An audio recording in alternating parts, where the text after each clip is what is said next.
This is 1480 KRAE Cheyenne.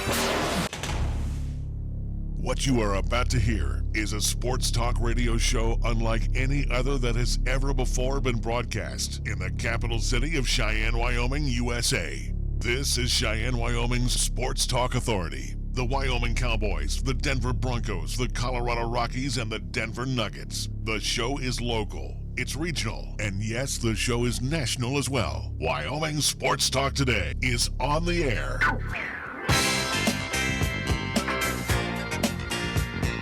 If they're talking sports on the radio in Cheyenne, this is the place it happens. This is Wyoming Sports Talk Today. And Wyoming Sports Talk Today being brought to you by Taco John's. 2 words, Taco Tuesday at all participating Taco John's. Oh, by the way, got to throw this in. Beginning tomorrow through Cinco de Mayo, 5 soft-shell tacos at Taco John's, 5 bones, 5 for $5, celebrating Cinco de Mayo, which means May 5th. Taco John's of Cheyenne. I was surprised you even knew that. You know what? I'm on top of this stuff. When it comes to food, I am number one. Clearly.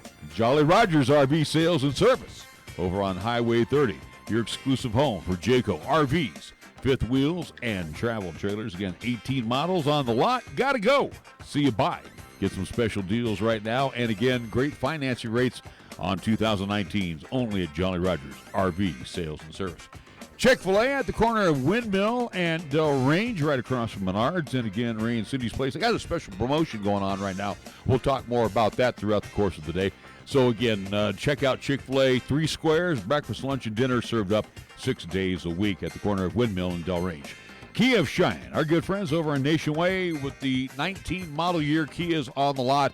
And again, if you haven't seen the newest ride from Kia, the Telluride, you're going to dig on this SUV. I'm telling you, it is classic that Kia of Cheyenne has for you. Take a test drive today over at Kia of Cheyenne on Nation Way. Platte Valley Bank ×2. Saw my good buddy Rick over at Platte Valley Bank on Vanda High today. Don't forget the east side location over on the corner of College and Pershing. Banking the old-fashioned way for guys like me, high technology way for guys like Nick, and everything in between at Platte Valley Bank.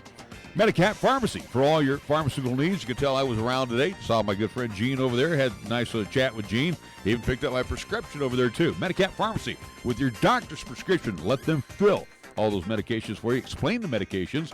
And again, they got some sundry supplies inside. See Medicap Pharmacy, open Monday through Saturday, Bluegrass Circle, next door to Texas Roadhouse. Linux Auto Body has a couple of locations for you. Their auto and truck repair center over on Dunn Avenue. They have the Auto Glass and Detail Center for you over on Pershing Boulevard. First Year Bank at 1508 Stillwater Avenue. Again, over at First Year Bank, Tim invites you to come on by. Their CD rates right now on a 27th-month CD, 3.19%. Oh, excuse me, 3.1% over at First Year Bank. Mondello's Pizzeria at 1507 Stillwater Avenue, Suite D in the Greenway Commons. Again, right across from First Year Bank. Joe serving up that Paisan cuisine 7 days a week. Absolutely delicious and always fresh. And Mars Plumbing and Heating on the job 24/7, 1515 Logan Avenue in Cheyenne. We go to our scoreboard with Nick, and our scoreboard is being brought to you by our very special friends at Pepsi of Cheyenne. What do you got? Do want to update folks regarding at least soccer on both boys and girls side here locally for Cheyenne South, East, and Central. Games that were anticipated to go on tomorrow, due to the snow, ice, and cold. Again, those games have been canceled. Instead, will not be played on Wednesday. Instead, have been moved to Thursday. So keep posted on just respective times on Thursday for both boys and girls for South, East, and Central. NHL action for tonight. 2 games on the slate. Columbus Blue Jackets at home. They will take on the Boston Bruins. You can see that game on NBC Sports Network. That series is tied 1 apiece. And down to the Pepsi Center, Denver, Colorado, the Colorado Avalanche at home. They will take on the San Jose Sharks. You can see that game as well on NBC Sports Network, where that series is tied 1 game apiece as well. That's what's happened in NHL action for tonight. Major League Baseball, a couple wipeouts already due to Mother Nature. Orioles at the White Sox. That has been PPD'd. That will be made up tomorrow as part of a day-night double dip. And also the Royals at Kauffman Stadium with the Rays. That has also been wiped out due to the weather. They'll also play a day-night doubleheader on tap for tomorrow. Games that are scheduled for this evening as we get off the air, it will be the Cardinals at the Nats once again, Tigers and the Phils at Citizens Bank Ballpark in Philly. It will be the Reds and the Mets at Citi Field. The swinging A's better start swinging because they have sucked over the last few games. They will take on the Boston Red Sox at Fenway again. Indians and the Marlins at Marlins Park in Miami. Bravos hosting the Padres at SunTrust Park in Cumberland, Georgia. Rocks and the Brewers, they will hook up again at Miller Park. And Armand Marquez getting the call. He'll be going up against Yolis Shakeen. There's a familiar name. So, again, Marquez 3-1 with a 2.54 ERA. For the 5:40 game, it will be the Astros at the Twins, 6 o'clock hour. The Bucks and the Rangers at Globe Life Park in Arlington, 7 o'clock hour. Yankees at the Diamondbacks. Dodgers, Giants again at Oracle Park in San Francisco. It will be the Blue Jays and the Halos. They will be hooking up at 8:07 this evening at Angel Stadium, Anaheim in SoCal. Also late night tonight at T-Mobile Park in Seattle. The Cubs and the Mariners are scoreboard. Oh, wait a minute. I was going to say, you still got NBA. I know. I got NBA to go. You throw me off of that hockey. That's what. Wow, 2 games for hockey. There's only Celtics 2 and the Bucks tonight in the Fiserv Forum, where that series is in favor of the Celtics, 1-0 as they broke through on the road. Game 2 on tap for tonight. Game 2 also on tap in the Oracle Arena in Oakland, as the Warriors will play host to the Houston Rockets. Our scoreboard brought to you by Pepsi of Cheyenne. Hi, I'm Alex White, tea master at Pure Leaf. When I make tea, everything I know goes into it. You can't be impatient.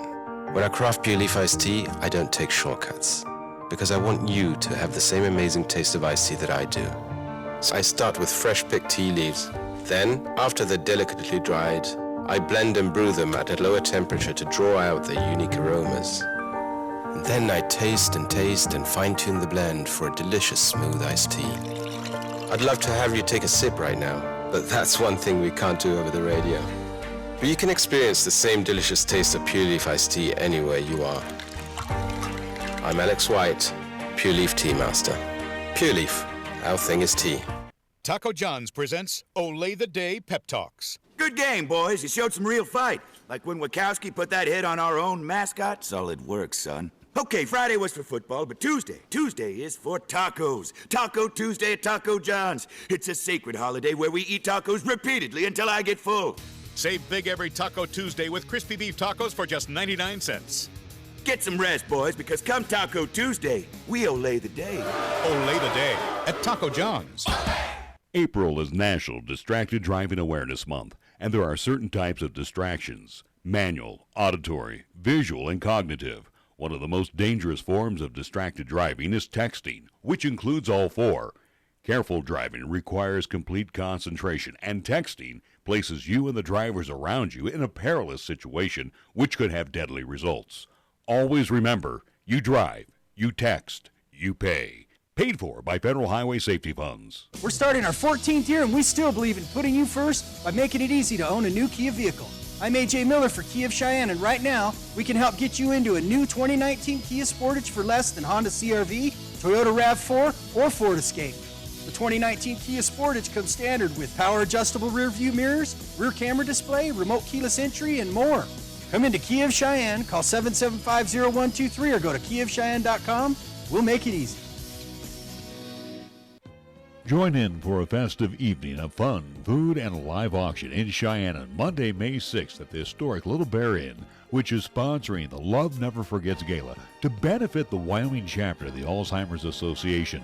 The event is being held to support the services provided on behalf of the nearly 30,000 Wyomingites affected by this relentless form of dementia. For more information, call the Alzheimer's chapter at 316-2892. That's 316-2892. Or visit First Tier Bank at 1508 Stillwater Avenue for your tickets. Remember, at First Tier Bank, you'll find the best rate on a 27-month CD with a 3.10% annual percentage yield. Here's the latest weather forecast on 1480 KRAE. For today, it'll be cloudy with a chance of snow showers with highs around 38 and winds out of the south at 10 to 20 miles per hour. Then for tonight, it'll be cloudy once again with a chance of snow showers with lows around 30. On Wednesday, it'll be mostly cloudy with highs around 43. And on Wednesday night, it'll be partly cloudy with lows around 25. Fat, lazy, and stupid is no way to conduct a sports talk radio show. We've thrown down the gauntlet, upped the stakes, and made it clear that when it comes to sports talk radio in Cheyenne, there's a new player in town. This is Wyoming Sports Talk Today, and it's only here on AM 1480 KRAE. Welcome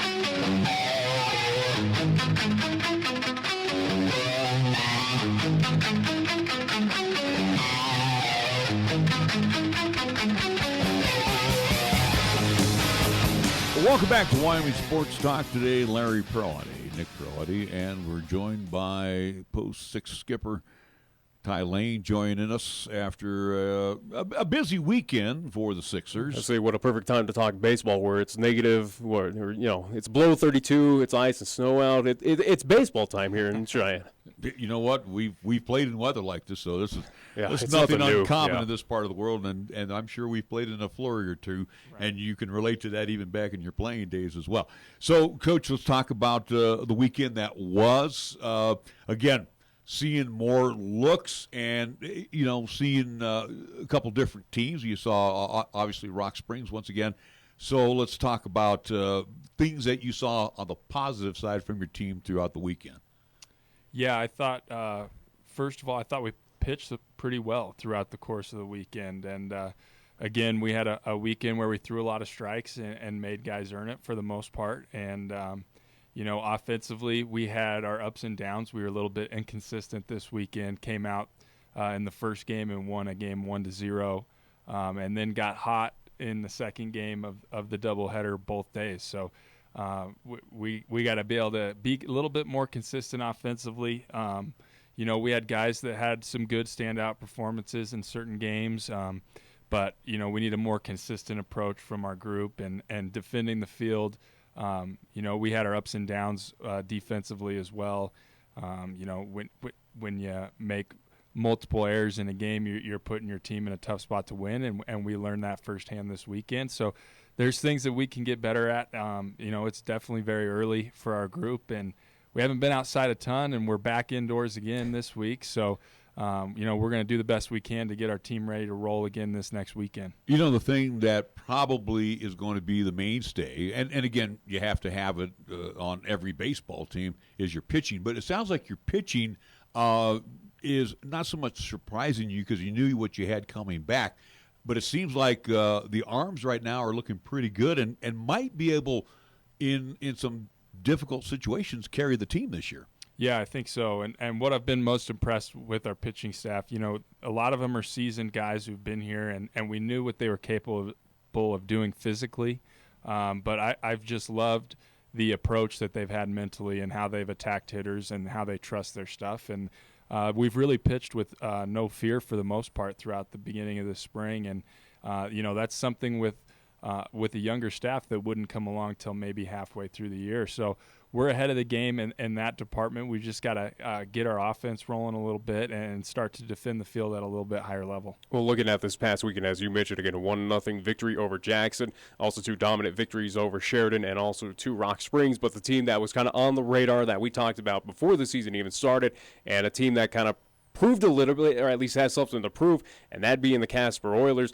Saw them at least losing, at least up there in their home territory. We'll see what happens when they have to come down to Cheyenne to take on you guys. But what'd you see out of Casper that kind of what did you learn from the Oilers, so to speak, to kind of prepare yourself when you do see them once again to at least try to up in the Oilers once again? Yeah, they've got a good team, and we knew that they were going to have a good team going into the spring. I was pretty impressed with their pitching staff as well. I mean, they went 4 deep this weekend with 4 guys that could really throw it. So, they have that. Offensively, they got a couple key pieces that can really swing the bat, and we saw that over the weekend. But again, there was some vulnerability there, just like with any team that we saw, including ourselves, this weekend over the 4 games that we played. So there's some areas that we can go to work for ourselves. And, for us in our program, it's really about locking in on who we are and how well we can play as a team. And we know what the level is that it's going to take to win a state title. So for us, it's focusing in on trying to get our guys to play at the level we're capable of playing. But also, too, you get that opportunity in a roundabout way to scout because you're going to see these teams all over again. Going back to the pitching part, Jade takes care of your pitchers. And I'm thinking back now, 40 years ago, I called my own game where my catchers, called the game for me, and I depended on it. Does Jade call all the pitches for your pitchers? Jade does call the pitches, but every pitcher has free rein to shake at any moment. So if they're getting basically a suggestion from Jader, and then we want them to throw the pitch that they're going to have the most conviction with. And if they believe in what they're going to throw, then we want them to do that. And, for the most part, they're on the same page with Jader. We do talk about some scouting reports and things we want to do to certain hitters, and our catchers and our pitchers are in on that as well. And then there'll be times where they say, you know what, I'm feeling really comfortable with a different pitch, and I'm going to go with that on this particular pitch. And usually that works out as well. Do want to talk about the here and now, and obviously with Cheyenne of the past couple of days with the weather, snow kind of puts a hindrance on being outside, as you mentioned, not having a whole lot of opportunities to practice outside at Powers Field. But again, you do have a wonderful facility, the Wyco facility, but as we were talking and getting the understanding, does have some limitations regarding practice. But how much is it a hindrance so far in this early season for Post 6 to, again, where Mother Nature is not cooperating well to give you that opportunity? How much is it a hindrance towards kind of the rest of the season for Post 6? Well, yeah, it's definitely not ideal. It would be better to be outside as much as we possibly could be. But, most of the teams in our region right now are dealing with the same issues that we're dealing with here. So there really isn't any excuses for that. We've just got to use our space and what we have to the best of our ability. We're in a situation where we have mounds set up. We can throw bullpens. We can get our swings in. We can take live at-bats off of pitchers indoors.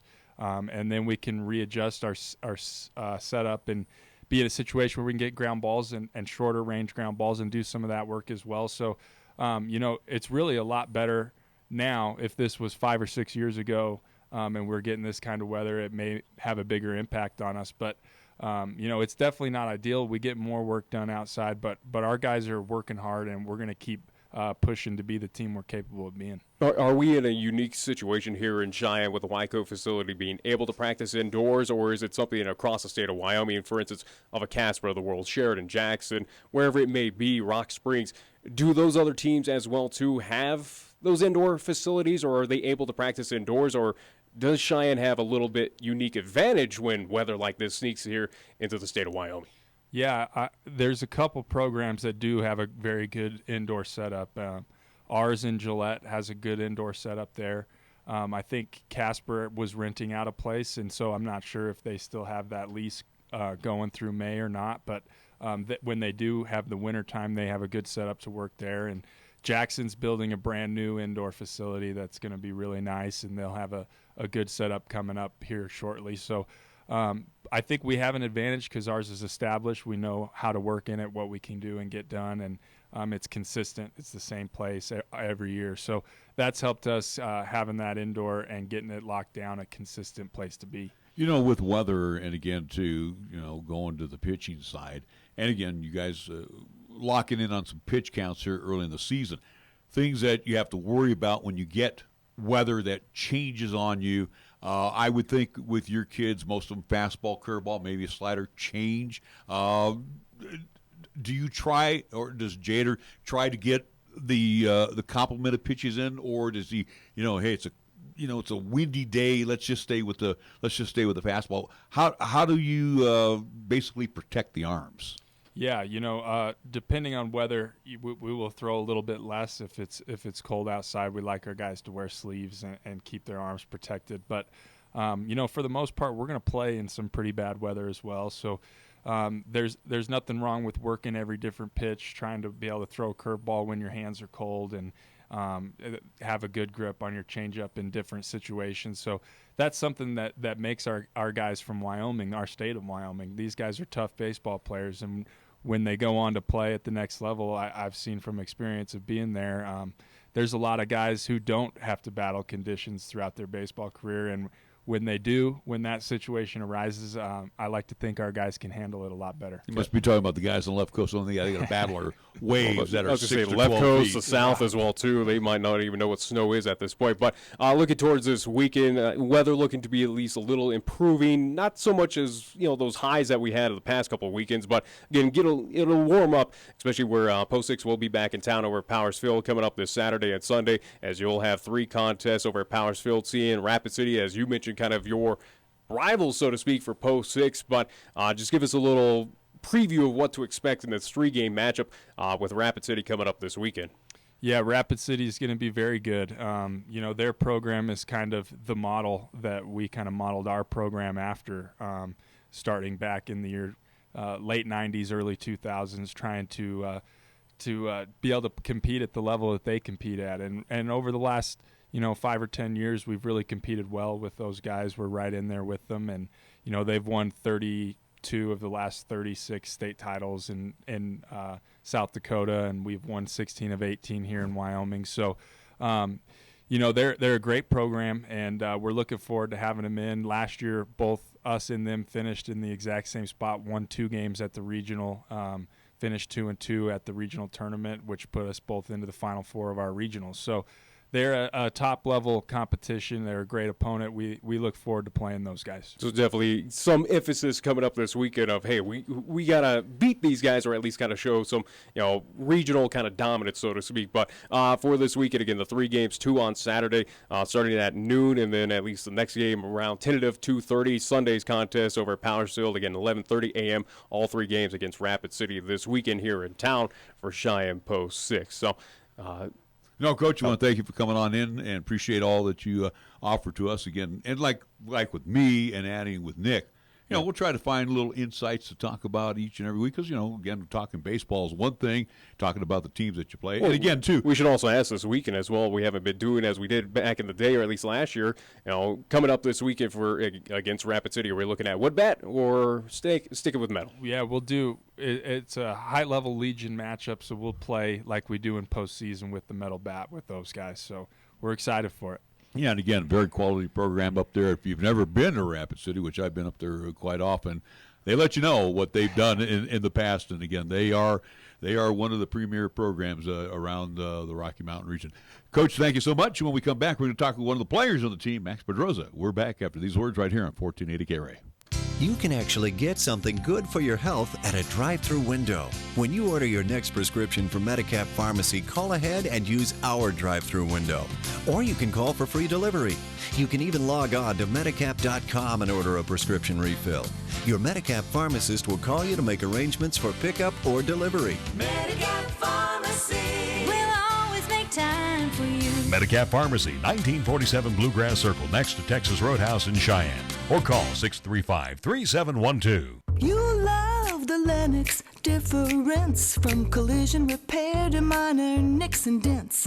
Certified quality you can trust. Nobody cares about your car more than us. Lennox Auto Body, we do what we say. We fix it right and get you on your way. No shortcuts, no compromise. Lennox Auto Body. No shortcuts, no compromise. Lennox Auto Body at 1020 Dunn Avenue and the Detail Center at 617 East Pershing Boulevard, Cheyenne. When you say Mondello Pizzeria, think authentic Italian. When you say Mondello Pizzeria, think made fresh from scratch. When you say Mondello Pizzeria, think great pizza, delicious Philly cheesesteak, superb hot and cold Italian sandwiches, meatballs, sausage and special subs, calzones, crisp salads, and great service. When you say Mondello's Pizzeria, think unmatched Italian taste. Mondello's Pizzeria, 1507 Stillwater Avenue, your only true Italian stop for lunch or dinner. At Platte Valley Bank, we understand that you have a busy life, and that means you don't always have time to come to the bank. That's why we offer user-friendly online and mobile banking with features such as bill pay, recurring transfers, and mobile deposit, so you can bank how you want when you want to. Whether you prefer to bank in person, over the phone, or online, Platte Valley Bank makes it easy to take care of your finances. Platte Valley Bank, member FDIC. You can count on Platte Valley Bank. Community banking for you.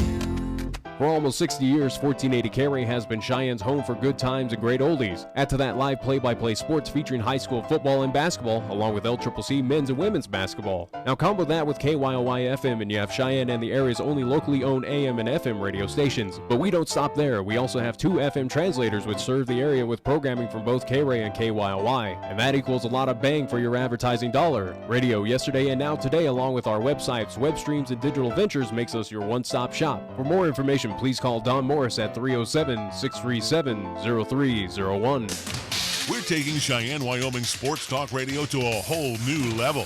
This is Wyoming Sports Talk Today. Don't look at me. I think these people are completely nuts. Stop this crazy thing! And it's only here on AM 1480 KRAE.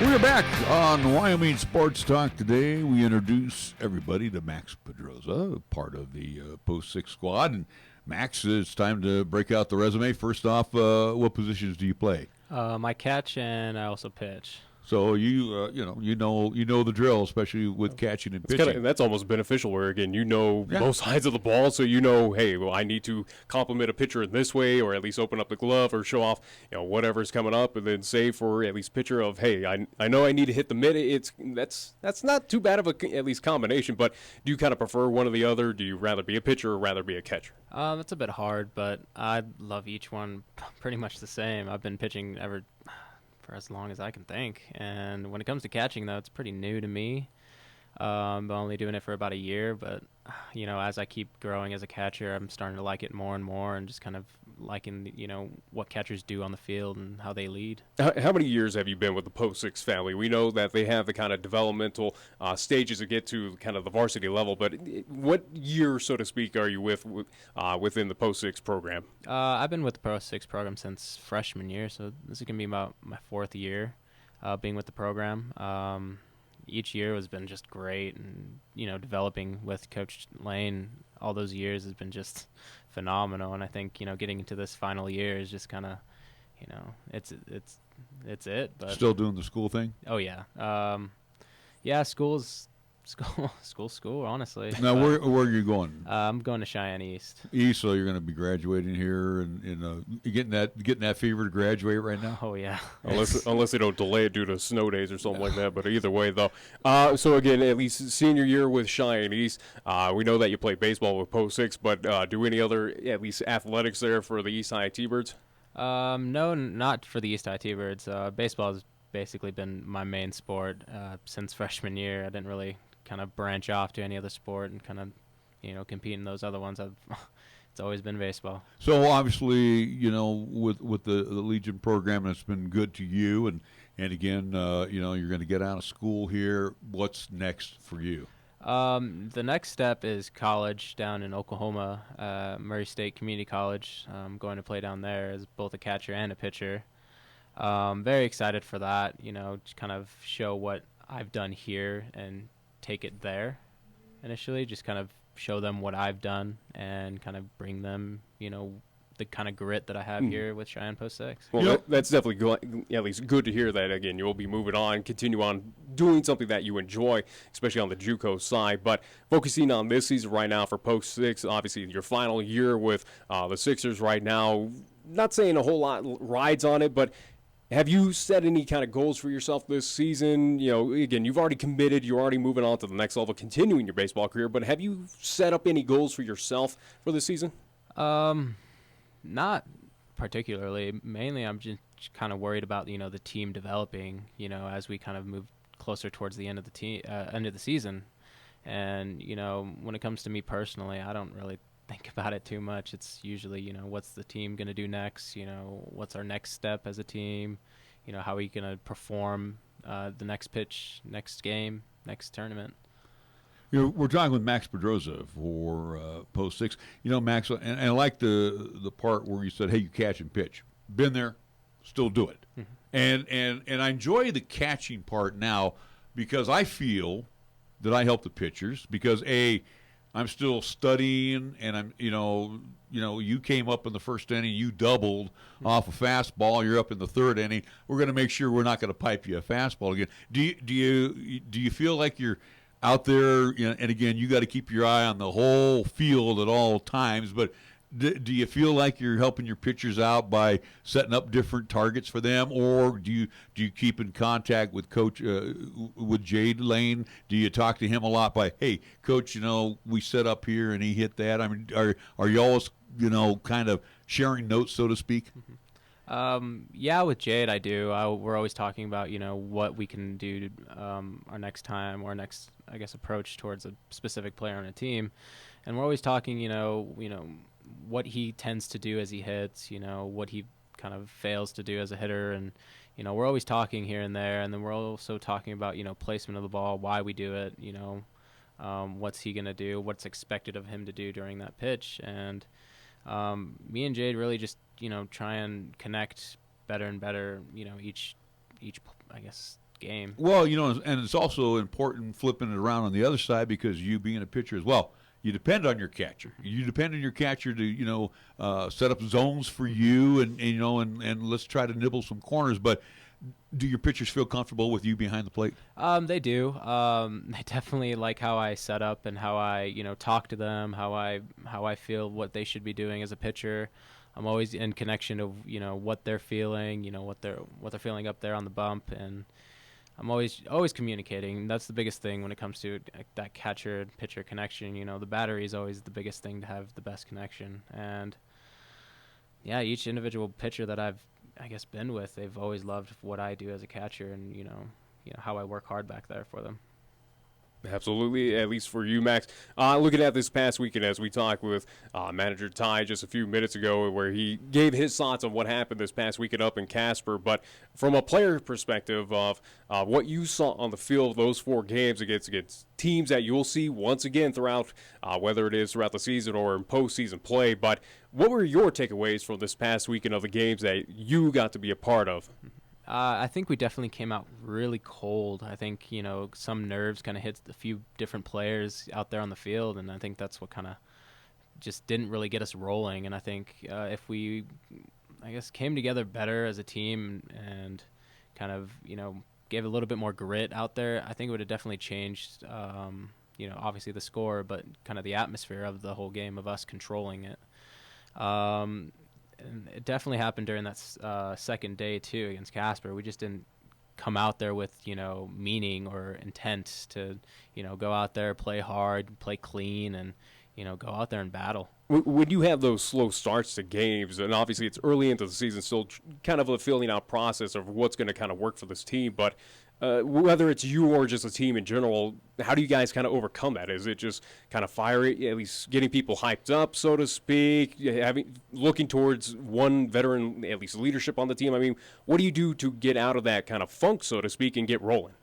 It definitely starts with, I believe it starts with one of our seniors. Our seniors definitely have to kind of step up and show, the younger kids, how to get things rolling, be the guy to, get the big hit, to kind of, turn things around, have us control the game. And I think during that time, we just didn't get there. We just didn't have anybody, show, and perform at their best. And well, on the season, you're sitting 6-1. Again, they only lost to the Casper Oilers, a team you'll see eventually down at least in the month of May. So we'll have that opportunity to avenge that loss. But something that we ask players, whether it's basketball, hockey, and we'll do it on the baseball side, we'll challenge you as well, too, Max. Obviously, here we are in the Rocky Mountain region. Rockies down 100 miles.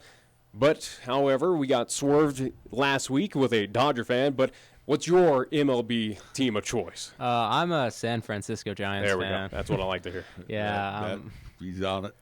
Big San Francisco Giants fan. I've been watching them since I was a kid. Do we have any cash to hand him right now? I mean, that's real quick, Max, last thing that I have to ask you, and you know the feeling of winning. I mean, again, I even think back to the state tournament last year. I mean, that was so great to see that championship win against Gillette. But you know that you guys have a target on your back every time you step onto the field. As Coach Lain mentioned at the bash, hey, we're kind of being a little disrespected this year because we're younger, and I mean we got a mixture of younger and veteran talent coming back, but these guys up north, it's going to be held at Gillette, the state tournament. Casper's pretty doggone good. It's like, hey, wait a minute, you guys have been kicking butt and taking names here over the last few years. Do you feel a little disrespected throughout the state? I do. I definitely think that people underestimate who we are as a team and as a program. And I think this year I think we should just have an extra chip on our shoulder that, we shouldn't be messed with, and we should definitely show the state that, we're the top dog, we're the program, that, that we're just the program. That's basically it, hands down, that we got to just show everybody. Absolutely. The final question for you, Max, again, going back to the Giants, at least kind of fandom on that. But obviously, again, pitcher-catcher combination. Obviously, you have two select greats, in my opinion, there in San Francisco, with one Buster Posey to kind of look at, also too with Madison Bumgarner, what he does as a pitcher. But do you, obviously, again, learning from Jane and what Post 6 has kind of taught you in your career, but do you kind of look up to anyone in the kind of pro level as well to kind of get some mechanics or kind of play style from someone in the pros, whether it's the Giants or any team across the league? Yeah, my biggest, I guess, role model would have to be Yadier Molina as a catcher. He has a defensive phenomenon for him, and he's just greatest arm. He can block. He's just a phenomenal player, and I just definitely look up to him, always looking for him for kind of some sort of drill to do, or some sort of, training on, how to move my feet, how to position my arm, how to, be a smart catcher. He's just always been there with me since, my father's a St. Louis Cardinals fan. I've always watched him too, but yeah, no, he's definitely been one of those big role models for me to kind of look up to and, learn from. On the pitching side, I bet you probably emulate Johnny Cueto. I mean, he's got such great mechanics. It's not too bad. Johnny Cueto. No. You don't want to emulate Johnny Cueto. You want a guy that is. He's solid. I still like him as a Giants pitcher. He's like Pops here. He's got an arm that's got a big old scar on it right now. Either way, though. All right. Hey, Max, well, thank you so much for joining us here in the program. We wish you all the best this season and good luck, continued success with the Sixers. We're going to take a timeout. We're going to come back. Thank you again to Tag Lain, too. Ty Lain, Pops. I'm always thinking about you, but I thank Ty for joining us here on Wyoming Sports Talk today. We're back after these words. Taco John's presents Olay the Day Pep Talks. Good game, boys. You showed some real fight. Like when Wachowski put that hit on our own mascot. Solid work, son. Okay, Friday was for football, but Tuesday is for tacos. Taco Tuesday at Taco John's. It's a sacred holiday where we eat tacos repeatedly until I get full. Save big every Taco Tuesday with crispy beef tacos for just 99 cents. Get some rest, boys, because come Taco Tuesday, we olay the day. Olay the day at Taco John's.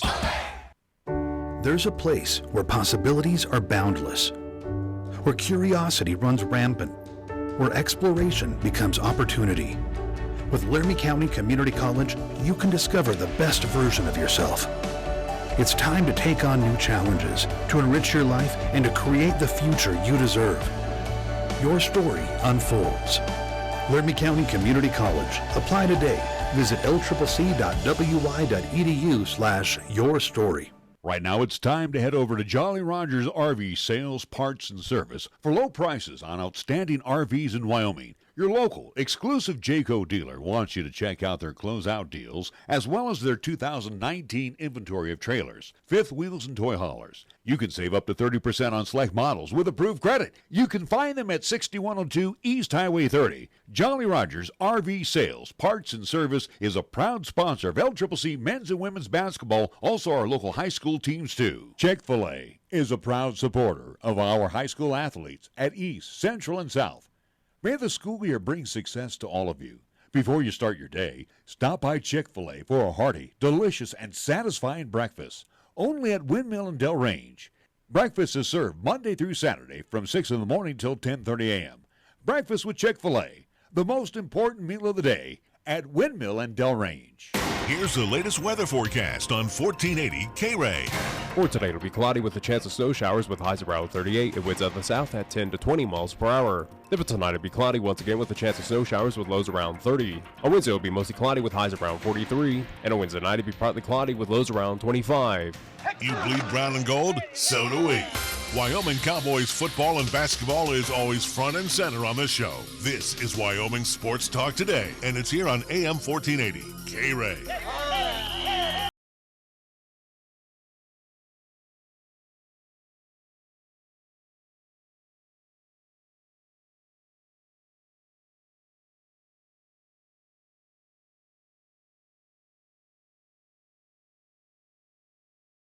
We are back on Wyoming Sports Talk today. The pro men Larry Perotti along with Nick Perotti. Thank you again to Ty Lain and Max Pedroza joining us here as we get a chance to do our weekly Sixers talk.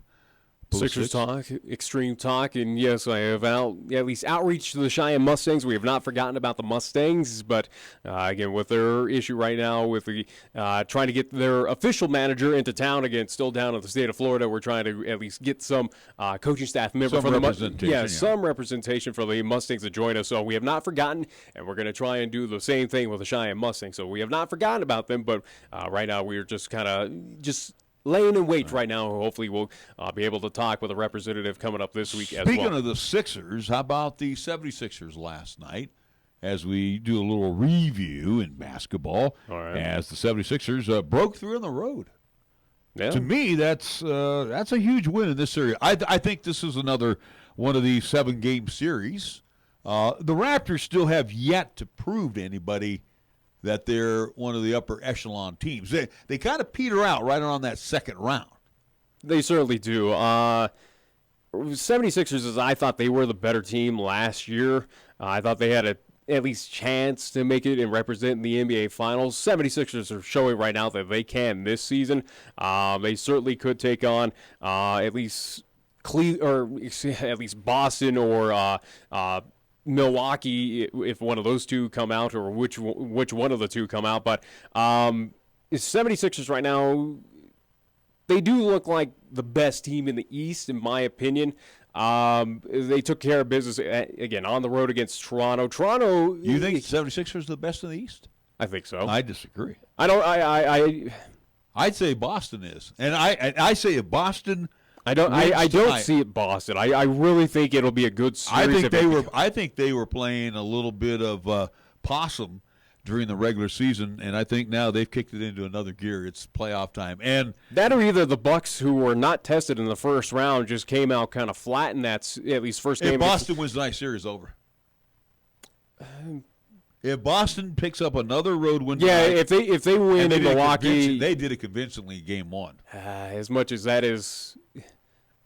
Especially what we saw in hockey, I granted NBA is a completely different beast than what is NHL, but I mean anything can happen in these playoffs. The game one win for Boston, the Celtics over the Milwaukee Bucks on the road, surprises me somewhat, but it is also to a Celtics team that was, I guess for what you were talking about, again, floated on the radar. They are a very talented team. It is a team that should be respected here in the playoffs. Clearly, they're making that mark right now. But I think Milwaukee just came out flat in that game where they kind of cruised in their first-round matchup where we don't really have to worry about Detroit. And let's be honest, they didn't. I mean, they dominated every single game that they faced against the Pistons, and they were not challenged. Well, now they're going to get challenged. And I think game one for the Milwaukee Bucks was, at least for them, a nice little wake-up call. At least if you're a Bucks fan or if you're Milwaukee, you hope that is. And I think that's what's going to be. Now, looking back at least yesterday for 76ers in Toronto, this is going to be a 7-game series. There's no way it's not. It's tied up 1-1. 76ers getting it done. That's all, at least for Philadelphia. That's what you wanted. You wanted at least one in Toronto, and you got it. And now heading back to Philadelphia, momentum does favor the 76ers. Would not be surprising if we go back to Toronto and Philadelphia's up 3-1. And I think they should be. And I think they will be. Toronto, is this their series to collapse finally and just kind of go away where everyone puts all that pressure on Toronto to make it to the Eastern Conference Finals or at least make it to the NBA Finals to represent the East? Possibly. But right now, it's really hard to tell. This could be a 7-game series, or either it could be a short-lived 5-game series where Philadelphia takes all this momentum that they have now and just takes care of business. I don't know. Again, the way I look at this series, I think this has got 7 written all over it, and I can't handicap it. I do believe Boston is going to be the team that either Philly or Toronto will face. I don't write off Milwaukee, though. I think being only down 1-0 to Boston that game one, I think that was just kind of what Denver went through, where they lost game 1 to the San Antonio Spurs, where, all right, we're getting, it's almost that feeling out process where it took Denver a few games to get to the point where, yes, now they moved on to the second round, and they got at least their game 1 victory against the Portland Trailblazers last night. But I think that's the same thing for Milwaukee in this series against Boston of, all right, you got punched in the gut, they'll rebound. Nothing tells me that Milwaukee, a team that won 60 games in the regular season, had the most wins in all of NBA, not just the Eastern Conference, but all of the NBA. There's nothing that tells me that Milwaukee can't come back, can't win game 2, can't even the series, and if not win this series overall, because Milwaukee is that talented. I just think they're on the same probably vein as what Denver just dealt with in the first round against San Antonio of, okay, we got punched. We know we have to play now, where we didn't really, you weren't tested against Detroit clearly, but now you are going to get tested. And I think that was probably good for Milwaukee in that series where you got punched, you realize you got to play, and for Milwaukee, hopefully it translates to that where they take care of business in Milwaukee. Well, again, there's something magical about Boston, especially when they're in the playoffs. Either way, though, so right now that is, at least from last night, 76ers tie up that series 1-1, heading back to Philadelphia where they have the momentum. I would say Philadelphia does take care of business in Game 3, but looking at Game 1 out of the West semis as well for Portland and Denver at home. We'll get to that here in just a second. All right. We want to get to Game 2 of the matchup between the Warriors and Houston tonight. We don't want to beat this to death because we talked about it quite at length yesterday. So obviously, and it seems like the pressure is going to be on the Rockets now. There certainly is pressure on Houston. Tell me how much pressure is on the Warriors. It's been all whining by the Rockets. I mean, they're the ones that they're going to have to pony up to the bar. They've been griping about the officiating. This might be a bad game though, where again spotlight. They're going to be ticked off at the Warriors. Well, hear me out on this for game number 2 between Houston and Golden State, where you have this controversy of, all right, bad calls have been going against Houston, or at least that's what the Rockets are saying. And again, it's made national news. National outlets have been dissecting of, have there been bad calls? Have there been missed calls? Are the refs against the Houston Rockets for the Golden State Warriors? It's been overblown at this point. But with that being showcased, being spotlighted, is that officiating crew that's going to be there tonight in Oracle, do they now start cherry picking on the Warriors of going, okay, well, we see that we've missed calls. Now we're gonna put a microscope on the Golden State Warriors team and start calling everything under the sun, which in turn is going to be very bad for the Warriors team. Where, all right, they got to fight the Rockets and they got to fight the refs as well tonight, and I see that as a possible scenario where you're going to see probably a very tightly knit called game where it might be Golden State might have more fouls called against them tonight than the Houston Rockets. And I hear you out, and I like what you're saying, but I'm going to disagree with you. The only thing I disagree with, it's an Oracle Arena. You're going to have 18,000 people on you like a rash. So, yeah, if they're going to cherry pick, guess what? You got millions right now that are already, whether it's in Houston, maybe the state of Texas, across the national, at least, again, for national media covering this. I mean, is it something that, the refs are already behind the 8 ball and they just don't care? You remember was who was it that time? I can't remember his name. That was on Kawhi Leonard, who injured him. Remember, stepped on his foot in the Spurs series with the Warriors. What was his name now? Anyway, we're talking like Pachulia? Yeah, Pachulia. Remember when, and that was big news, and the Warriors were dirty, and Draymond Green is hitting everybody, below the belt. Yeah. I mean, the Warriors it's like I was talking to Max Pedroza. They always got a bullet, a target on their chest as well too. So no matter what the Warriors do, except win, which that's what they do. Yeah. No matter what they do, they're going to be penalized. So Houston whined big time about this, try to get as many people on their side, Well, and I think, if anything, of what James Harden and Houston has done in this, where, again, it's really it's the pulse of the nation of, do you agree? Has there been many blown calls, or is it something that James Harden and Houston has been whining?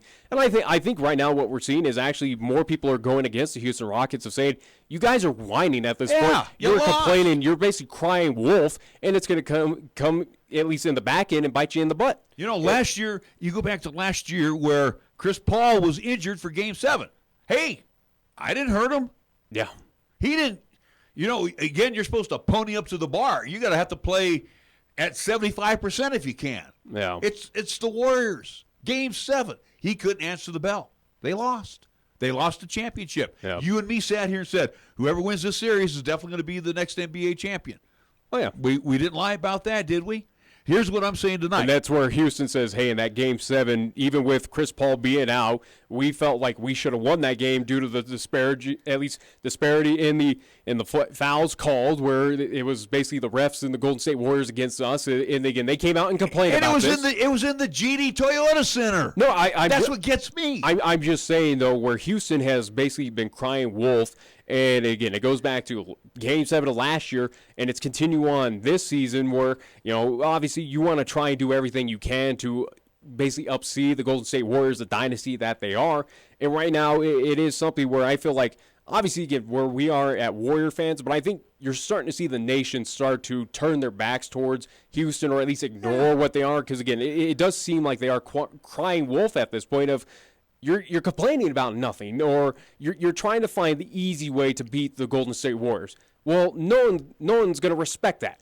And right now I think that's where we're at, is fans in just basketball, basketball fans in general are starting to turn their backs on the Houston Rockets and James Harden, and just that whole franchise are going, stop taking the easy way out, stop making complaints, and play basketball. And remember this, Nick, this is the 4th consecutive year that the Warriors and the Rockets have matched up.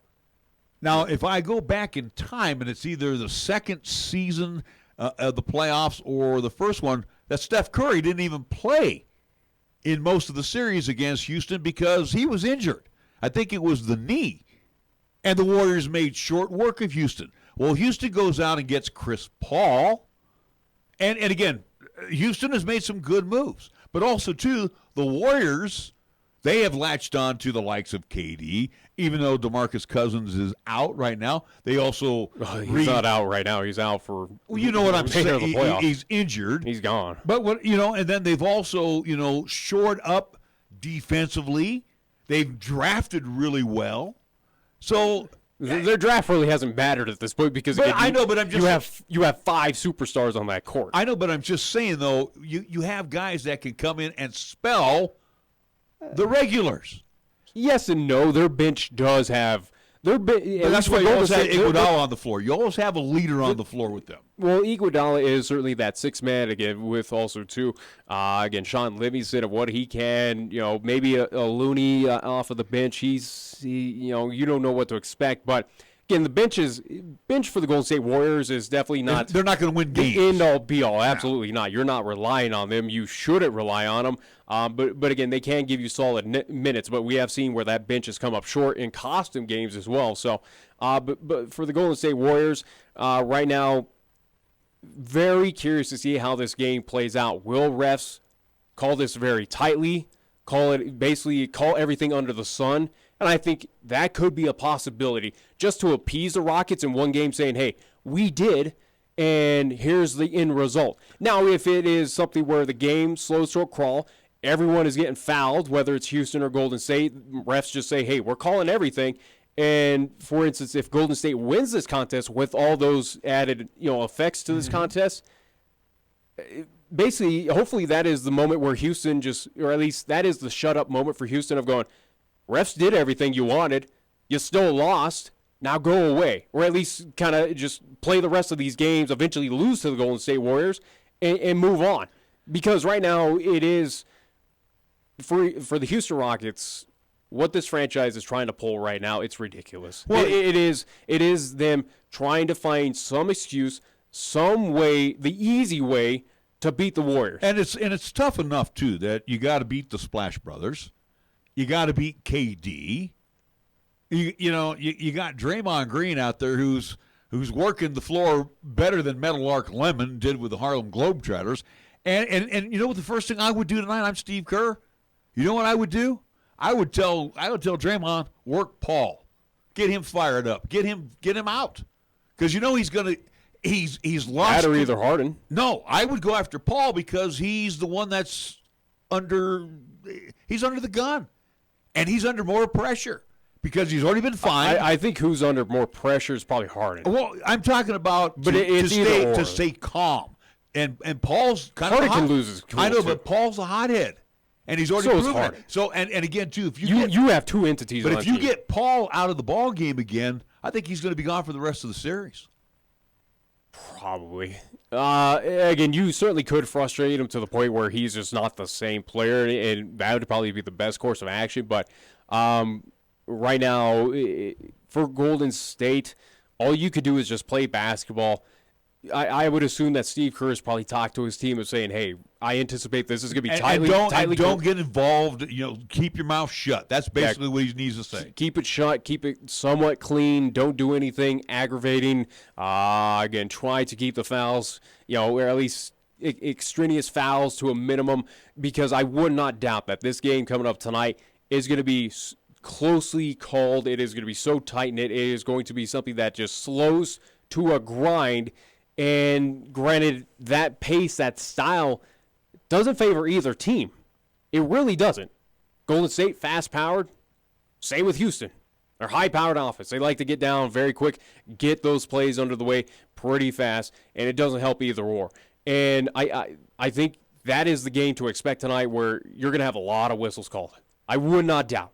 I just have a weird feeling about this is what game 2 is going to be, because the refs are basically they're feeling some pressure, absolutely, and I think this is also too the opportunity for the refs to kind of say, hey Houston, we did what you wanted, and here now deal with it, yeah. But and if the Warriors are going to get whistled for this, that, and the other thing, then the Oracle Arena is going to come down on this trio, and this is going to be actually if I see and understand what you're saying, this could be a very ugly situation tonight. Oh, yeah.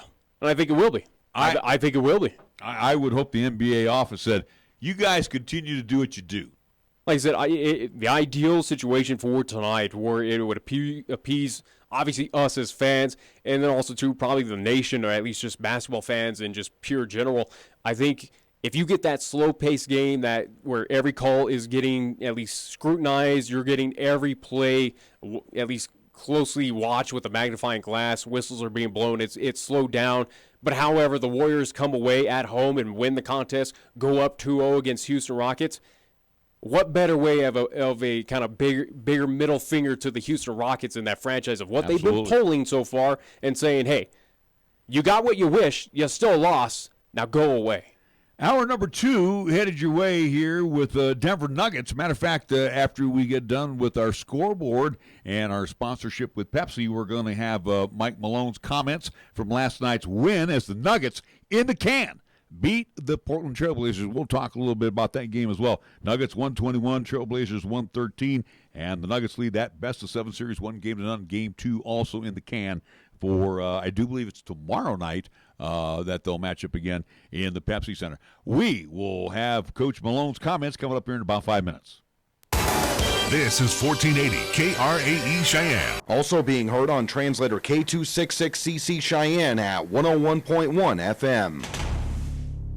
What you are about to hear is a sports talk radio show unlike any other that has ever before been broadcast in the capital city of Cheyenne, Wyoming, USA. This is Cheyenne, Wyoming's Sports Talk Authority. The Wyoming Cowboys, the Denver Broncos, the Colorado Rockies, and the Denver Nuggets. The show is local, it's regional, and yes, the show is national as well. Wyoming Sports Talk Today is on the air.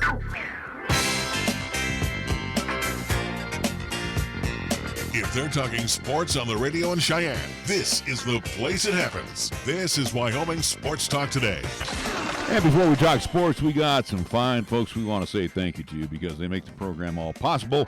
They are Marv's Plumbing and Heating at 1515 Logan Avenue, Mondello's Pizzeria at 1507 Stillwater Avenue, Suite D in the Greenway Commons, First Tier Bank, right across the street at 1508 Stillwater Avenue. Lennox Auto Body, ×2, the Auto and Truck Repair Center on Dunn Avenue, and the Auto Glass and Detail Center over on Pershing Boulevard. There's also Medicap Pharmacy we want to say thank you to. Same location as always, right there in Bluegrass Circle next door to Texas Roadhouse. Platte Valley Bank offers 2 banking locations for you. East Side location right there at the corner of College and Pershing, and the original location on Vandehigh. We also want to thank Kia of Cheyenne over on Nation Way, where they got a great-looking lot of Kias right now for you. 2019 model year Kias, oh, by the way, celebrating their 14th year here in Cheyenne. Chick-fil-A at the corner of Windmill and Del Range, where they serve up 3 squares Monday through Saturday and offer 2 convenient drive-thrus as well, directly across from Menards. Chick-fil-A, Windmill and Del Range. Jolly Rogers RV Sales and Service over on Highway 30. Today, it's Taco Tuesday at participating Taco John's. How about all Cheyenne Taco John's? And we get things underway with our scoreboard. It's being brought to you by Pepsi of Cheyenne. We go first to Nick. Little update regarding boys and girls soccer here on the local side for both Cheyenne South, Central, and East. All games that were supposed to happen tomorrow here on Wednesday due to the recent weather here in the city of Cheyenne. They have been moved from Wednesday to Thursday. Again, times have been altered, but again, the games will happen on Thursday. But again, for the times, at least do look towards the respective kind of social medias for both South, East, and Central for updates on those varsity games. NHL action for tonight. 2 games on the slate where the Columbus Blue Jackets at home. They will take on the Boston Bruins in that series. You can watch that on NBC Sports Network where it is tied 1 game apiece. Also, 2 Colorado Avalanche at home at the Pepsi Center. They will take on the San Jose Sharks as that series is tied 1 game apiece. And you can also see that game on NBC Sports Network. And that's what's happening. NHL action for tonight. Major League Baseball, a couple games wiped out due to the weather, and they are going to be made up tomorrow as part of a day-night doubleheader. Before, they used to just be twin bills. You only paid for 1 game. But now, you go to 1 game, you pay for it, then they bring you back an hour and a half later and you pay for the second game. It will be the Orioles at the White Sox tomorrow for a twin bill. I think you still get comp those games, though. Well, I mean, if you have tickets for today's game, yes, you get in. Yeah. You get to see tomorrow's first game, but you still have to buy a ticket for the next game. And the Rockies, from what I remember a couple of years ago, we got in for both because they rained out Arizona, and then they go, yeah, you can see both today. Who cares? Well, that'd be nice, but I don't think they do that anymore. That's why they kick you out after the first game so they can.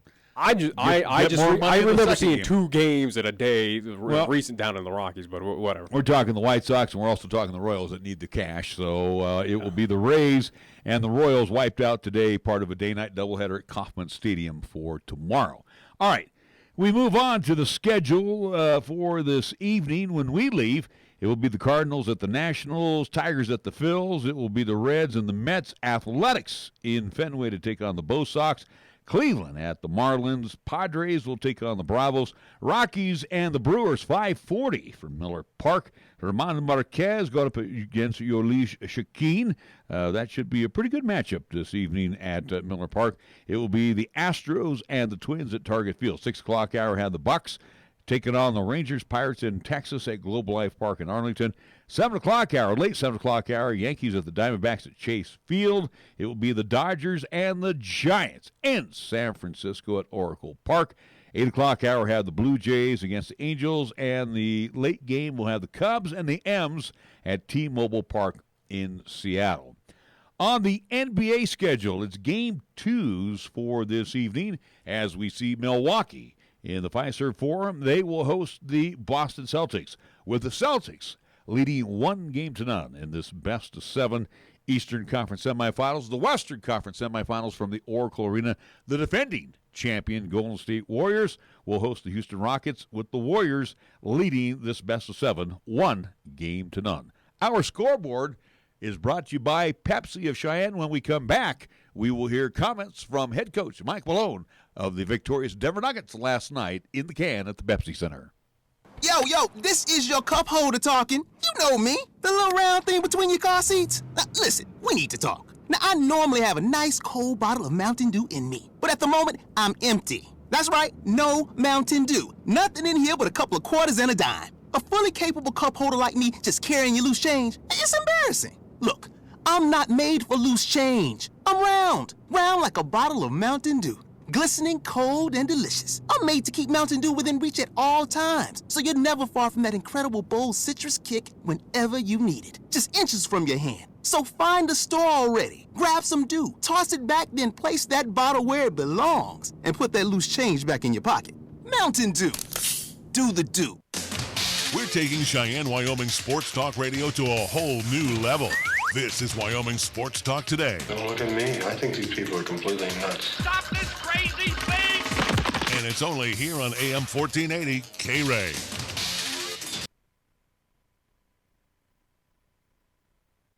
Game one is always pivotal. How nice does it feel to get a game? You had a tough one here 2 nights ago, and then you come back and play this well. I thought it says a lot about this team's resiliency. Yeah, I'd agree with that. Obviously, Saturday night, an emotional high, winning a Game 7. And, that was probably my biggest concern about tonight. Obviously, worried about guarding them, but how would we react from that emotional hangover? And I thought the guys did a pretty good job. Obviously, defensively, we have to be a lot better moving forward. Defense was not part of the game from either team tonight, but we were able to get enough stops. And Jamal, Nicole, and Paul were terrific. And guys off the bench like Malik and Mason also stepped up. You used the word resiliency, and that's very appropriate. 12-1 second nights of back-to-backs, that shows you who our team was in the regular season. And tonight, that's kind of what this game felt like. So proud of our guys for showing up. You scored 90 points and hit 2 3-pointers in Game 7. Tonight was a completely different story. Do you have a preference? Wins. Yeah, I mean, for me, if we win 90-88 or we win 121-113, obviously winning is the most important analytical stat out there. But I did not like our defense tonight, especially in that first quarter. They had 18 points in the paint. They found the roll man time and time again for easy layups. We were down the floor on their 3-point shooters, so we got the win. And when you get a win and you know you didn't play your best basketball, that's a good feeling. But I think everyone in the locker room knows that we have to be a lot more locked in on that end of the floor to try to get a second win. You mentioned the pick and roll. I know you got to watch film. Stood out to you about where you guys were struggling with that, particularly in the first half? Yeah, helping on the roller. You know what? You have to give so much attention to Dame and CJ. So we're telling our guards try to be into and over because their ability to shoot the pull-up 3, and you want your bigs up at the level to give help. That means the back line's got to help on that roll. And first half, they had 12 points to the roller, which is too many. We were there a few times, but we were there. We weren't physical enough. You've got to be there with the presence. I thought third quarter our defense was pretty good. Then fourth quarter, those guys are going to be in attack mode. So we'll watch the film. We'll clean things up, obviously, as will they. And I expect Game 2 to be another battle. When you go from defending an offense like the Spurs last series to one like this with just so many more pick and rolls and whatnot, is there like a mental, adjustment period or at all that guys have to go through before, it kind of clicks when you go from one extreme to another? Yeah, it's a completely different game and opponent, from Derek White and DeMar DeRozan, who are not known as 3-point shooters, to guarding CJ and Damian Lillard, who are very efficient 3-point shooters. So your mindset has to change there, and that alone, the personnel. But now I think going into this series in the first round, Damian Lillard was averaging 33 pick and rolls per game. That's a crazy number. So, your bigs are under constant duress, constant pressure to guard and contain, as are your smalls. So we had some good moments, but, once again, Harrison, we'll watch the film. We'll try to figure out what we can do better and maybe some different looks that we can give them. Nicole had 15 in the third quarter. You mentioned the third quarter defense, but is that where you really felt offense started getting into a groove and maybe momentum swung right there? Well, that first quarter, I think the offense was grooving all over the place. Their offense, our offense, neither team could stop one another. But I thought in the third quarter, the difference was, and I kept on telling our guys in the huddles, once we get our defense into the game, we're going to be okay.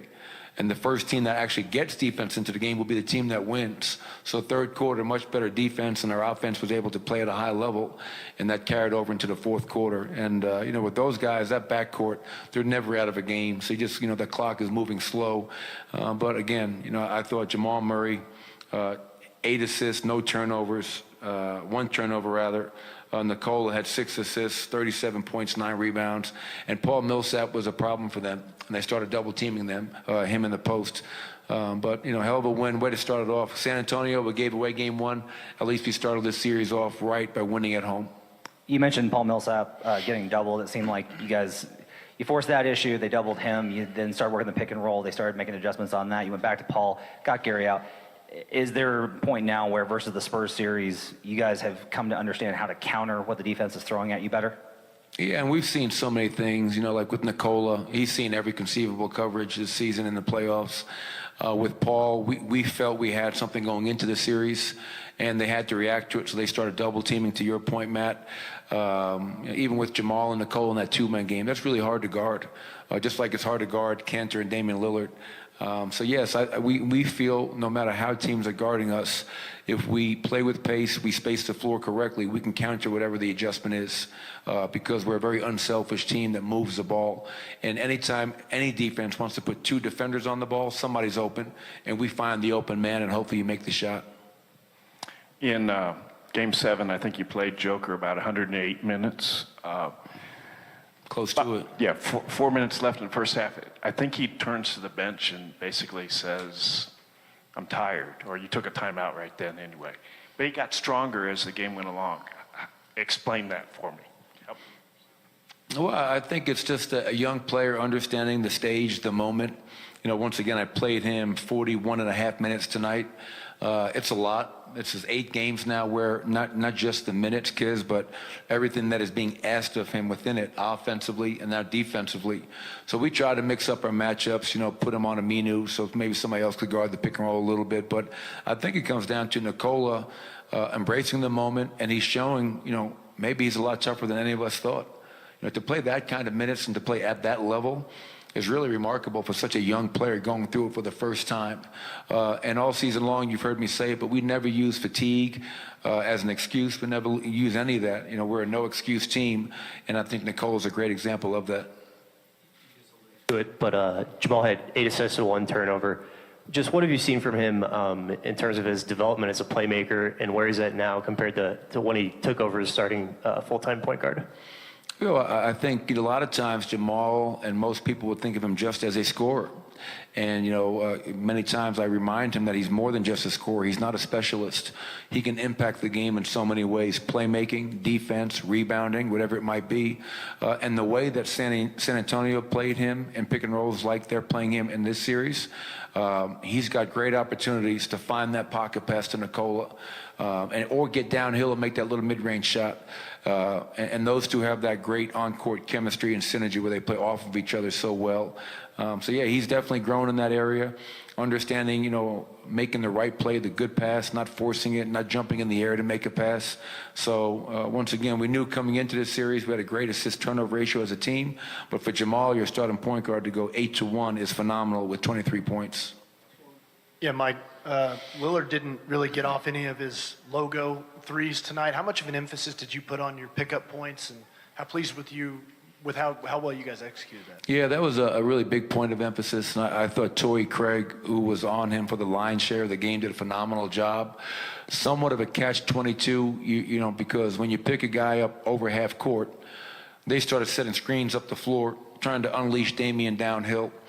But I think what Torrey provides us as a defender is he has the ability to maybe get hit, but what we call a rear view pursuit. He stays in it. He doesn't die on screens. He rolls off, he pursues, and tries to get that late contest, or he tries to square that ball up. But, it wasn't just a game winner, series winner that Damian hit. I think he had 8 threes that were, 30 or more feet away from the basket, which is crazy when you think about it. So, yes, we talked about it, and I thought our guys did a pretty good job of taking those away. And now we just got to give him different looks in the pick and rolls, because you can't give him a steady diet of anything because he gets into a rhythm. Is lumber one in Cheyenne? Are you listening? We're all the lumber store you'll ever need. For electrical, plumbing, paint, and tools, lumber and hardware, we're for you. And we're out to earn your business, yes indeed. Capital Lumber is lumber one today. Are you listening? Capital Lumber's at your service all the way. Capital Lumber Company, serving our area for over 53 years at 1222 Dunn Avenue in Cheyenne. Check out the huge savings this week at Town & Country Supermarket Liquors. Here are just a few of the terrific weekly specials. This week's Super Radio buys heard only right here feature Jim Beam Bourbon, 1.75-liter bottle, $23.99. Bush or Bush Light, 30-pack, 12-ounce cans, $19.99. And Captain Morgan Spiced Rum, 1.75-liter bottle, $19.99. Town & Country Supermarket Liquors on the South Greeley Highway, Cheyenne's low-price leader. Taco John's presents Olay the Day Pep Talks. Good game, boys. You showed some real fight. Like when Wachowski put that hit on our own mascot. Solid work, son. Okay, Friday was for football, but Tuesday is for tacos. Taco Tuesday at Taco John's. It's a sacred holiday where we eat tacos repeatedly until I get full. Save big every Taco Tuesday with crispy beef tacos for just 99 cents. Get some rest, boys, because come Taco Tuesday, we olay the day. Olay the day at Taco John's. Join in for a festive evening of fun, food, and a live auction in Cheyenne on Monday, May 6th at the historic Little Bear Inn, which is sponsoring the Love Never Forgets Gala to benefit the Wyoming chapter of the Alzheimer's Association. The event is being held to support the services provided on behalf of the nearly 30,000 Wyomingites affected by this relentless form of dementia. For more information, call the Alzheimer's chapter at 316-2892. That's 316-2892. Or visit First Tier Bank at 1508 Stillwater Avenue for your tickets. Remember, at First Tier Bank, you'll find the best rate on a 27-month CD with a 3.10% annual percentage yield. Here's the latest weather forecast on 1480 KRAE. For today, it'll be cloudy with a chance of snow showers with highs around 38 and winds out the south at 10 to 20 miles per hour. Then for tonight, it'll be cloudy once again with a chance of snow showers with lows around 30. On Wednesday, it'll be mostly cloudy with highs around 43. And on Wednesday night, it'll be partly cloudy with lows around 25. Got something to say? Then get it off your chest right now. Phone lines are open at 307-514-1071. Make your opinion count and call the show. Wyoming Sports Talk today.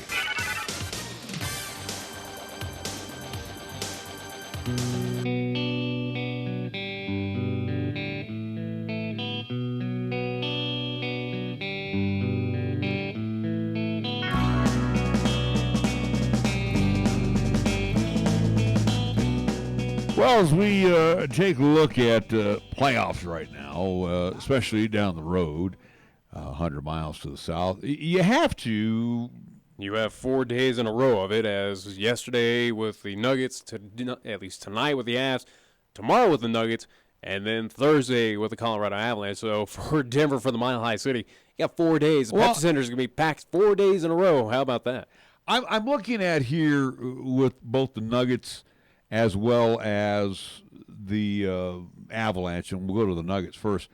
The Nuggets were expected to make the playoffs this year, break through and get into the playoffs. Would you agree? 8, 7, maybe a 6 seed. They were close last year. Yeah, I mean, of getting into at least the start of this year, where my prediction was, yes, I thought that they were going to make it to the playoffs and be a lower seed, not to be winning the Northwest Division anytime soon, not to do what they did of eventually being the second seed in the West. How special this season was. No, did not anticipate it. Did expect them to be in the playoffs, but here we are where they kind of elevated themselves to a whole other level this season and kind of disproved a lot of people. And again, too, the annual improvement of Jokic. And we knew he was good. Oh yeah, you knew he was a superstar. And now and that's it. He's stepping up to that superstar status, especially here in the playoffs. He's still on the I would say so in the playoffs, absolutely. But again, he is being overshadowed by where you still have big names, whether it is the Greek Freak out there in Milwaukee, same with Golden State of the umpteenth amount of superstars, whether it's Curry, whether it's KD, whether it's Draymond, whether it is Klay Thompson. You look across their counterparts with Houston, with James Harden, with Chris Paul. Even in Portland in this series, you already have an established superstar where with Damian Lillard, you can make it at least a case for C.J. McCollum. McCollum, he's not – C.J. McCollum is not known across the nation. Kind of say with Jokic of where he's not – I doubt he's known – I doubt that New York – fans know who Jokic is. I don't think he's on that same vein. I just don't believe that. But that goes hand in hand with the Rockies. Again, I'm just saying, what is an NBA superstar that is someone that is well known? He is not at that level. Jokic is, CJ McCollum is not in this series, but Damian Lillard is. Yeah. People in South Florida would know who he is. People obviously in the Northwest would. People down in California know who he is. He's known across the nation, but he's kind of the only superstar that is known right now, at least in this two-team matchup. Well, Millsap has got a rep. He is not known as a superstar. I didn't say that. He's got a rep. And then, where again, a league Murray is emerging. Gary Harris is, Harris has been around, again, it's almost like you have. I don't say the names. You have big names that are known, but it's not nationwide known. It's not known in every household. It is not a Damian Lillard. It is not a Steph Curry. It is not a James Harden. They're not on that level just yet. Now, Jokic, if Denver is to move on and get into the Western Conference Finals, and we'll see what happens post that, but if at all. But again, if Denver continues on, if Jokic gets his team to that point, continues to do what he's doing right now, especially after last night, 37 points, as you talk, at least we heard from Coach Mike Malone, put him in there for 41 and a half minutes, where he's been a workhorse for the Denver Nuggets, which is nothing surprising for him. Again, he has been the workhorse last year, this season, even now in the postseason. So he's I guess you could say carrying the team a bit, or at least putting some of the weight on his shoulders, but he's getting a lot of help as well. There's always that one player that's on the floor that shines. For any given team. And again, it is that can carry the team. And it is the big man right now, which is kind of the rarity. You don't really see a whole lot of centers getting at least kind of that superstar status level, especially in this kind of day and age. But right now, if Denver finds a way to get past Portland, which they can, absolutely. I think they absolutely can. But if they're able to make it to the Western Conference Finals, if Jokic continues to be hot, maybe that's the next level step for him to get into a nationwide audience, to get into at least that notability across the U.S. to be, okay, he plays for the Nuggets. He does very well. I need to take an eye on this guy. For those who are in New York that may not know, or in Boston, or in those kind of coastal cities that are far away from the mile-high city, where they may not care what's going on here, at least in the Rocky Mountain region, but once you put them in that spotlight, oh, okay. Well, I'll give him my time and respect to see what he's all about. Moving on to the next round, the spotlight gets a little brighter. Oh, yeah, absolutely. You get into that championship series, and hopefully it will be against the Warriors, and the spotlight gets even brighter. Yeah. And again, then the Denver Nuggets get more good press out of this deal. And like you said, Jokic and Millsap and Murray, and you go right down the list. Hopefully they get good press, because the last time Denver Nuggets were in the Western Conference Finals against the LA Lakers, we know what happened. How many years ago? I'm just saying, we remember what happened with that debacle, especially with one entity of being the WWE and Vince McMahon, where they went to head-to-head due to a booking issue with the Nuggets, where the infamous line was, I guess the ownership does not believe in this team, that they were going to be in the playoffs at this point. That's Mr. Kroenke. Yeah, who still owns that team. Right. But either way, though, Denver Nuggets, though, they've been in that spotlight. But I think right now for Jokic, if they are able to make it past Portland, maybe that's the boost enough to kind of put him into that NBA superstar level. I think the national folks are already doing that. I think the talking heads are starting to. Jokic is in a lot of conversations. It's more, but it is overshadowed. It is certainly, if you look at the national folks outside of here, we are in the Rocky Mountain region, even here in the western states, at least the western portion of the U.S., it's getting there. Of yes, he's getting talked about more, but he is definitely getting overshadowed by Harden, by Paul, by Steph Curry, by even Damian Lillard at this point. Again, you do flock to those big names because you go off of their body of work. They've been doing it for a while, and they've been successful with those teams. And Denver being recent into the playoffs, their first year into the playoffs in quite some time, obviously national media is going to go, okay, he's good, but he's only doing it for this 1 year, or at least he got it. He was good enough to get him in this season. We'll see what happens afterwards. But it is at this point Denver last night, though, as we look again, 121 victory over the at least Portland Trailblazers, who put up 113. High-scoring affair, go figure. Your leader in points for both teams, Damian Lillard with 39, Jokic with 37. Damian Lillard, he came out on fire. He did what he needed to do. Yeah. The rest of the, at least Portland Trailblazers team, they tried to keep at least it respectable. But Denver is just proving that they are – Denver right now, the Nuggets are on a whole nother level. I think that 7-game series was a good wake-up or good test for the Nuggets to kind of prepare them to potentially make it to the Western Conference Finals. And do I dare even say the NBA Finals? That's hard to say at this point, but it was a good preparation to show where Denver right now, they're a different team than they were Game 1 against the San Antonio Spurs. And again, if we're going to go by what you're saying all through this is going to be home and home. And if that be the case, Nuggets win this thing 4-3. I think this is going to be a 7-gamer. There's no doubt about it. Portland, I'm not turning my back on these guys. They're not. No, I don't. They're not bad. I don't say even losing Game 1. It's a tough place to go win. Clearly down at the Pepsi Center, and Portland realized that last night. We'll see what happens. Damian Lillard, again, he came out and did what he needed to do. C.J. McCollum putting up 16 points. Cantor, 26 points from the big man on the inside from him. So bench was kind of lacking other than Hood for 17 points for the Portland Trailblazers. But other than that, though, the bench for Portland was pretty pathetic. But the key performer in this series, and he's going to be the quiet one, and it's got to be Millsap. Millsap's got to do. He's got to do exactly what he did last night. Put in about 19 points. Oh yeah, get about 6 rebounds. But he is a peaks and valley guy. I understand that, so far in the but the shots that he was getting last night, those were Paul Millsap shots. So I mean, that's his mark right there.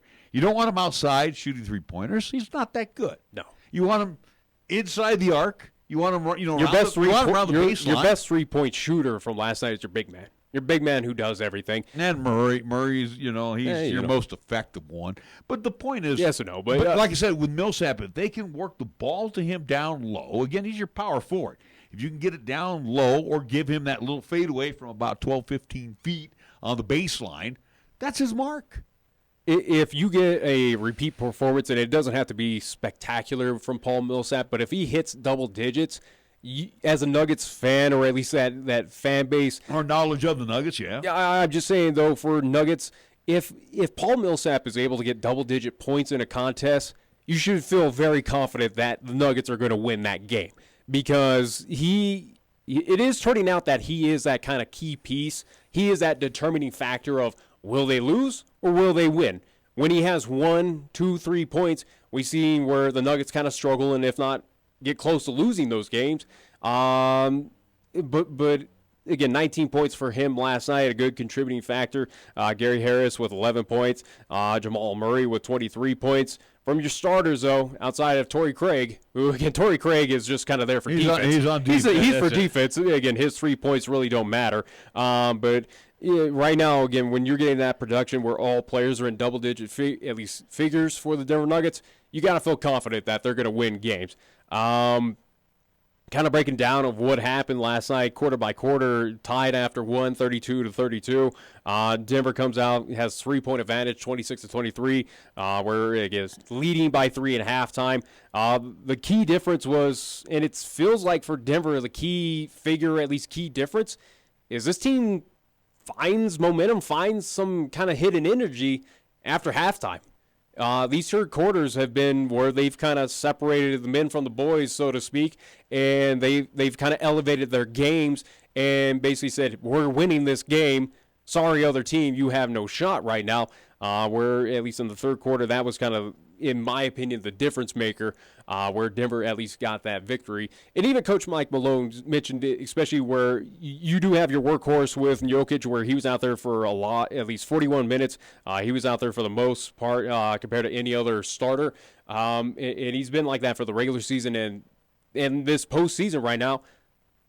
As much minutes as he's kind of getting worked on, especially those big legs, tall legs, he still finds energy. He still finds a way. He gets his breaks every once in a while, but they're very short. But he still finds a way to dig deep down inside and find some momentum, find some energy to keep on carrying and leading this Denver Nuggets team to bigger and better things. Well, he's a horse. That's all there is to it. I mean, the guy has a lot of stamina out there, and again, Coach Malone definitely looks to Jokic. Again, he's the go-to. I think he is your franchise guy out there. I think a question that could be asked right now at this point, as we're getting close as well to determine of who's going to win this award, but is it something that Jokic has done enough this season to entertain or at least be entertained as a thought for NBA MVP? You know what? With the amount of triple-doubles that he's put out this season, what he's doing this postseason, he is. I would say, again, not to put down Murray, Gary Harris, Paul Millsap. It doesn't go on the postseason, Nick. It's all. No. I'm just talking about regular season, clearly, yes. But, again, where you do have solid starters around him, but Jokic is that figurehead. He is that centerpiece, so to speak. He is the leader of the Nuggets, and he is, in my opinion, the reason why they're in the playoffs. I think he is the sole reason why last year they were on the door outside looking in to get into the playoffs, and why they are the 2 seed this year and doing something special right now in the playoffs. Yes, it is a team effect, but what Jokic has done this season, last season as well, I think it's fair enough where he should. Is he going to be MVP? No. That's a definitive no. I just don't see it with other names being tossed out there and other entities of what they've been doing, but I think it would be fair, and I think it could be a possibility that his name should be entertained at least. Should be tossed out there. Again, that's due to also to the national media to help that out. But, I mean, I think of what he did this season or what he's been doing in past seasons for this Nuggets team to kind of build him back into prominence and get him back into a respectable franchise. He has been that MVP. Well, it's going to go back to what you said, though. He's not in the national spotlight. But here's the true test, though, where he's not in it, but will they give him that respect? Yeah. Does he deserve that respect? The further they go in the playoffs, the more respect he gets. But again, I'm just saying, at this point in time, does he deserve that respect? I think so. Oh, yeah, he does. But again, all that he has done and accomplished in the last 3 seasons, including this year, especially where he's taken his game to assists, rebounds, and points consistently, night in, night out. It goes back to your question, should he be considered for an MVP? Absolutely. But again, he's in the Rocky Mountains. Yeah. He's not going to be up there. Unfortunately, it's always going to be the names of LeBron. Well, LeBron's not getting MVP this year. Listen to me, but it's going to be LeBron is always going to stand forward or before one Jokic. It's going to be Kevin Durant. It's going to be Steph Curry. It's going to be James Harden. I'm trying to think Russell Westbrook. I'm trying to think of who could be your MVP this year. I think it might be the kid up in Milwaukee. It has to be the Geek Freak. There's no doubt about it. It has to be him. But who else could contend with him? Yes, probably Kevin Durant should be in that mentioning. Could you even entertain out of Toronto with Kawhi? Probably. Long shot. Houston with James Harden of what he did, possibly. But I think it's something that the NBA, and hopefully they do. Like I said, the guy's not winning it this season. And he could down the line if he continues this trend, absolutely. But I think with Nikola Jokic, his name should be tossed in there, at least to entertain the thought of, okay, he could be MVP. And hopefully the national media, and hopefully once we get to that point, the NBA does recognize him of saying, okay, he has a shot at it.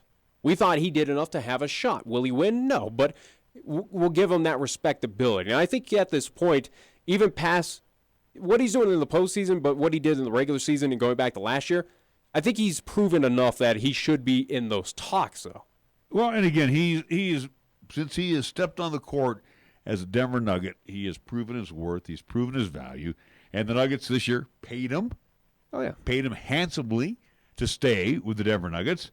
And the cat is not all about money.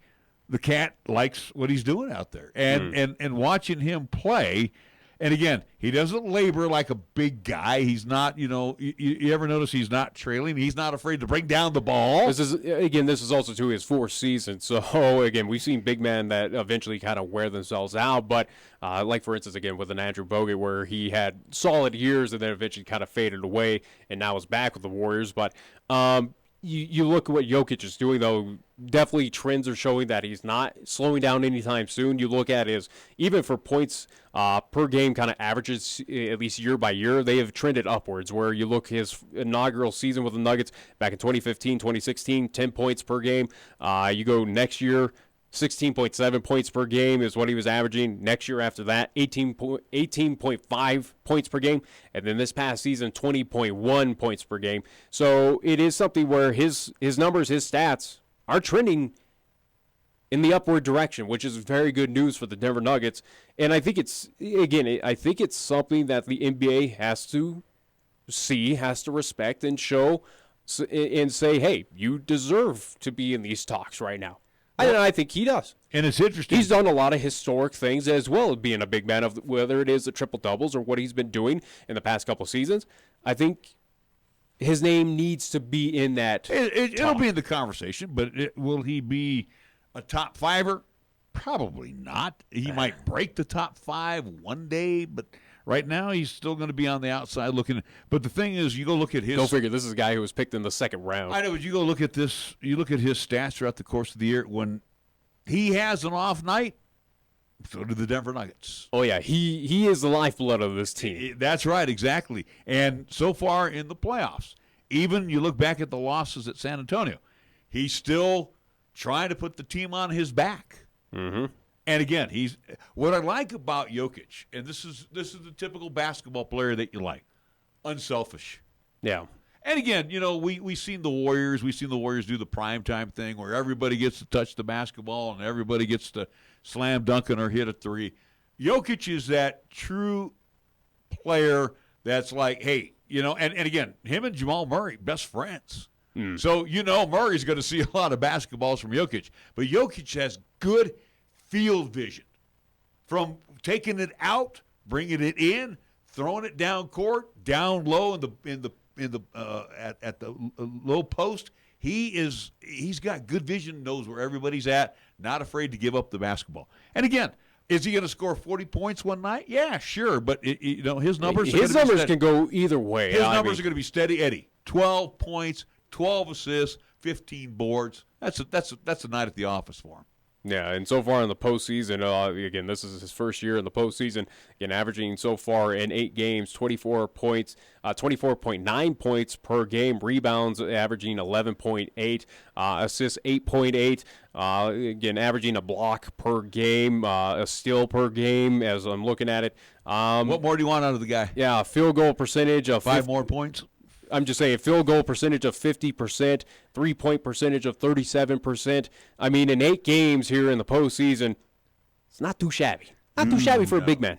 Hey, before we take a break, because we do want to, it's not really on the basketball realm, but, since it encompasses all. Yeah, since we did basketball over at LCCC has invited both Nick and myself. Coming up on Sunday, I will be emceeing the event, and you will be filming the event.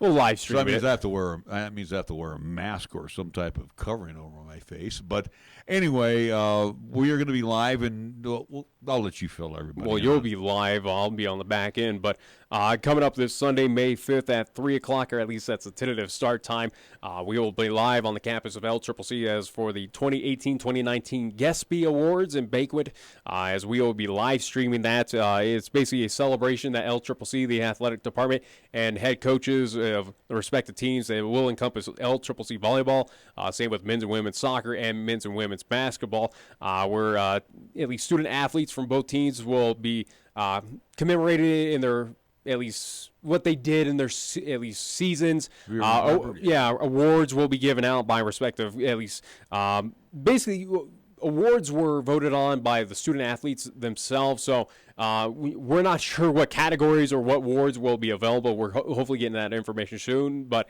it is something that is going to be a special night, something that at least parents and significant others have been invited out. But for those who cannot make it to the Cap City, can't make it all the way to Cheyenne, Wyoming, and those who are just kind of interested to see the different student athletes that have kind of graced the halls over at LCCC, we'll be live streaming that for your viewing pleasure on Periscope and the 1480 KRAE YouTube channel. Again, coming up this Sunday, May 5th at 3 o'clock, at least tentative start time there on LCCC. Again, the GESPY Awards, which will encompass all 5 sports over there at LCCC, where, again, it will be awards given out to student athletes, and also to coaches will give their season recaps as well.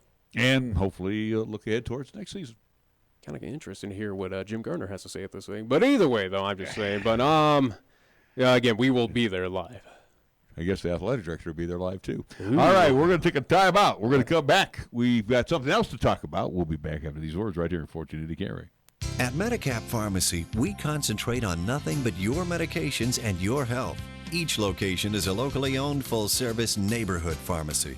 We won't make you walk through aisles and aisles of stuff or wait in a long line.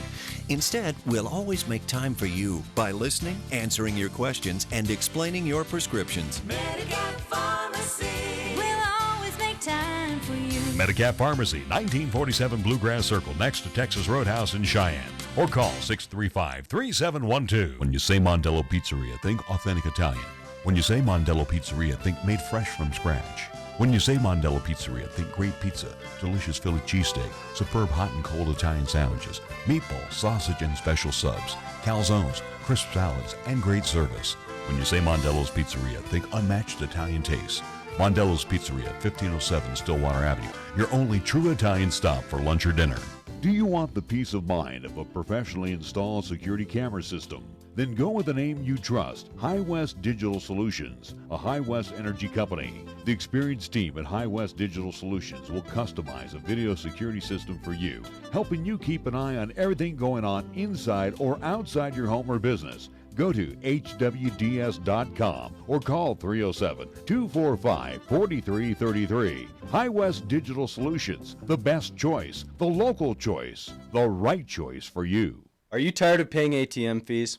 Hi, this is Rick Flood, president of Platte Valley Bank in Cheyenne. Use your Platte Valley Bank ATM or Visa debit card at any ATM anywhere. We won't charge you a fee on our end, and we'll reimburse any fee you incur at any other ATM. That's right, no ATM fees at Platte Valley Bank. How about that? Platte Valley Bank, 3310 North College Drive and 421 Van High Avenue, or pvbank.com. Member FDIC, Equal Housing Lender.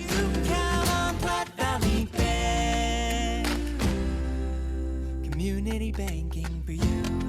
If it happens on the diamond, the hardwood, the field, or even the ice, we'll talk about it on Wyoming Sports Talk today. Hi, this is Nick Peretti inviting you to join Larry Peretti and myself each weekday from 3 to 5 p.m. as we, along with our special guests, talk sports locally, regionally, and nationally. And you can chat with us too at 307-514-1071. It's Wyoming Sports Talk today only on 1480 KRAE, and you can stream live with us at 1480krae.com. AJ Miller here for Kia of Cheyenne. We're starting our 14th year and still strive to put you first by making it easy for you to own a new Kia. Right now, we can help get you into a 2019 Kia Sorento comparably equipped for less than Toyota Highlander, Jeep Grand Cherokee, or Ford Edge. The 2019 Kia Sorento comes standard with power heated exterior mirrors, rear camera display, remote keyless entry, and more. Come into Kia of Cheyenne, call 775-0123 or go to kiaofcheyenne.com. We'll make it easy.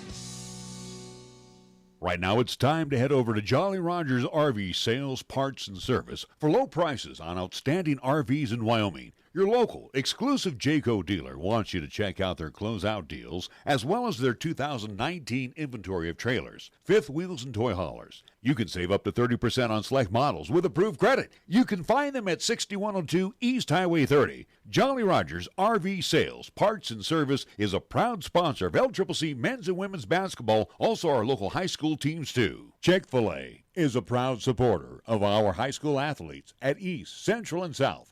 May the school year bring success to all of you. Before you start your day, stop by Chick-fil-A for a hearty, delicious, and satisfying breakfast. Only at Windmill and Del Range. Breakfast is served Monday through Saturday from 6 in the morning till 10:30 a.m. Breakfast with Chick-fil-A. the most important meal of the day at Windmill and Del Range. Here's the latest weather forecast on 1480 KRAE. For today, it'll be cloudy with a chance of snow showers with highs around 38 and winds out the south at 10 to 20 miles per hour. If it's tonight, it'll be cloudy once again with a chance of snow showers with lows around 30. On Wednesday, it'll be mostly cloudy with highs around 43. And on Wednesday night, it'll be partly cloudy with lows around 25. Here the season never ends. From Wyoming sports to the Broncos in Denver. From Rockies baseball to talking hoops with Nuggets basketball. Local, regional, and national. This is Wyoming Sports Talk Today, right here on AM 1480 KRAE.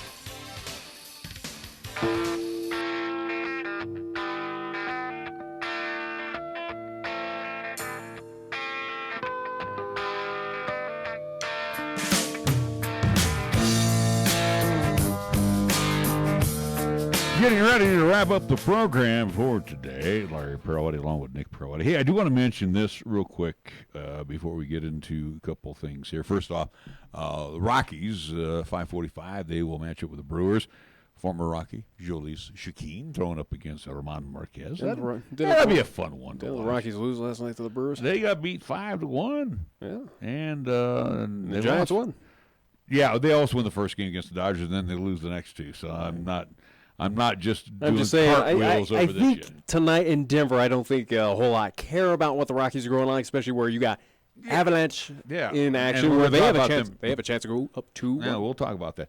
Real quick here, we heard the ad for Chick-fil-A, and my friends Ray and Cindy over at Chick-fil-A, they're celebrating their anniversary week. 4 years. Again, right across over from Menard. And, again, you can catch them right there at the corner of Converse and Del Range. So 6 That's where days you to can give catch us. Huh? At Converse and Del Range. I'm sorry, That's where we're at. Windmill and Del Range, my bad.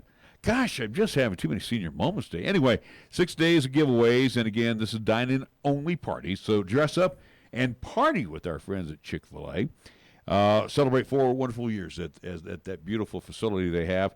And they couldn't have done it without all the great customers, our valued customers. One offer per person per day must be present to redeem. Today, the 30th, for example, is the CFA shirt cow. Which is Chick-fil-A shirt. Chick-fil-A So, shirt, again, yeah, the basically, cow we shirt. want you to wear something that is themed, so to speak. So, again, if you have a Chick-fil-A shirt or something cow print, you walk into Chick-fil-A and You'll they'll get give an you. original sandwich now until 10 p.m. Yeah. So, again, tomorrow. Until 10 p.m. tonight. Yeah. Now, tomorrow, the 1st, is Crazy Sock Day. Do you have any crazy socks? No.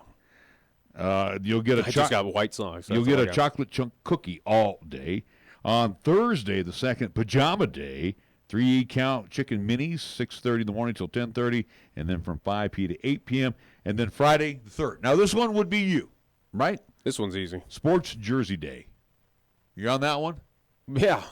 8-count chicken I know nuggets. I guarantee to wear something. 8-count chicken nuggets all day. And then Saturday, the 4th, Superhero Day. Get a small ice dream cup or cone all day long. So, again, this is valid at Chick-fil-A, Windmill, and Del Range. And again, I've posted at least reposted that on the 1480 KRAE Facebook page. So again, if you want to head on over there, just to get because again, they basically put up a visual or at least a picture of what is per day of what you can get. Again, it's follow the theme, you get the thing for free. And what's hard about that is getting free food. Bottom line at Chick-fil-A, party on, Garth. All right. All week. 6 days of partying at Chick-fil-A. So you mentioned tonight in the can, and this is going to be. Well, we have 2 big games tonight. At least in the NHL. But this will be the telling tale of this series. I really believe if the Avalanche keep on that same theme they did against the Flames, lose that first one, they got smoked. And then they came back in the second game. And they crawled back in that game. They certainly had a chance to lose that game against the Sharks, but they did win again 4-3. So they again did come away at least splitting the series in San Jose. But they got to come out and set the tone tonight, like they did when they had the Flames in town. You're talking about a different team I that understand is the San Jose that, Sharks, but where they were not clearly on the same vein as the Calgary. Well, Flames. weren't the Flames though the highest seed? So was Washington. So was Nashville. Okay, well, so was Tampa Bay. I know, but I'm just saying. You have 4 top seeds that no longer exist right now in the NHL The way playoffs. you built up the Flames, you said they were the greatest thing. In the I had high hopes. You go off of the regular season of they should have taken care of business against this Colorado team, but right now the Sharks are they're in a different vein right now, where the Sharks, coming off that brutal series, 7-game series against the Vegas Golden Knights, definitely not. They are a bit battered and bruised, but it did not care to them. They got wiped out a little bit. Absolutely, that's like what the Nuggets. They still took care. That's what the Avs did last year. They took care of business in Game 1, though, against the Colorado Avalanche, and again went up in that series 1-0, and they're still tied heading back to Denver, where again the Sharks are not deflated at this point. Again, they had a chance to win Game 2, and they let it slip through their fingers. But for San Jose, they're a different beast than the Calgary Flames, where they've been in the playoffs. They've been in these scenarios. They know what it takes to get to the Stanley Cup Finals. Again, They have a good core that has been in the playoffs, that has been to the finals. They know how to get past these teams. They've been in these scenarios. Again, we're talking about a Sharks team that just came off of a series where they were down 3-0. Right. They had no business getting to the second round, but they still did. And they're also going to deal. This 1-1 going back to Denver does not scare the Sharks. Well, I think it will, because when they've come to Denver in the past, there hasn't been 18,000 plus fans there. The Avalanche don't sell out. No. So here's a chance now where everybody all of a sudden becomes an Avalanche fan. And tonight, the Can's going to be I got to have it with all Denver sports down there. I know, but I think the Can is going to be just as raucous as it was in the South Bay area. And the Sharks are going to be there's no doubt about they're it. going to be in for a different atmosphere as they come into Trust me, Denver they've tonight. been in the atmospheres. We're talking about T-Mobile Arena there in Las Vegas. I probably agree. one of the I louder agree. places right now in NHL, where they came through. They took care of business. Again, let's not forget in Game 6, where their backs are against the wall, they got it done in overtime. Yeah, but in overtime. But they're also taking on a team, like you said, fresh, is a lot fresher than they are. Well, again, both teams have had their rest right now in this series. Both have played 2 games at this point in this series. They've known enough. Yeah, but the Avs, what do they have to lose? Besides, going home. Nobody expected them to be here. You didn't expect them to be there. Well, again, I don't think the Avs are holding the hats on them. What I'm saying up here No, in but Cheyenne, I'm just saying, but a lot of people didn't expect them to be there. I expect them only to go through this round. No one told the Avs that they should go on. You're spotlighting the Avs, where the Sharks are in the same vein. Where, again, let's talk about what the Sharks had to go through. 3-1. They had no business being here in the second round, same as the Avalanche. The Sharks are in the same boat right now, where they had no business being in the second round. They should have been eliminated by the Vegas Golden Knights, and this is all kind of cherry to them, too. Well, again, this is easy money now for the Avalanche, and I think, again, they come out, they set the tone tonight. They're going to have the Cans going to be behind them. Game 3 can go either way. This is a critical game.